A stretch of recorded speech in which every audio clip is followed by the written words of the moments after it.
আপনারা তো ভোট চাইতে আমাদের কাছে আইসা পড়ছেন, আমরাও তার ইয়া করি।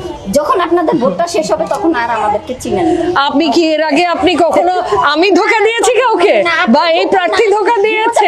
তখন আর চিনে না। দেখেন এখন দেখেন যদি বিপদে পড়ি তখন আর সামনে গেলে বিপদে পড়লে না না না আমি আপনার তখনই কষ্ট লাগে, ওই জায়গাটাই সত্যি খারাপ তো লাগে। সত্যি আপনার সাথে একমত। কষ্ট করে তাদের জন্য আমরা একটা ভোটের জন্য কত সত্যি। দূরে থেকে যাই, কিন্তু সত্যি। যখন শেষ হয়ে যায় তখন বলে দূরে যা, ওরা তো চিনি না, তখন খোঁজে কি তাদের মতো মেয়েদেরকে। কথা সত্য। না না না এইবার না বোন, কথা কিন্তু সত্য।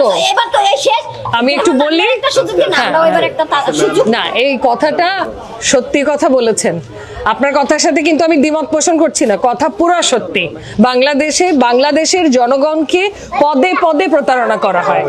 ভোট নেওয়ার সময় আসে, ভোট হয়ে নির্বাচিত হয়ে গেলে স্বীকার না করার কিছু নাই, এইসব বদলানোর জন্যই তো আসলাম।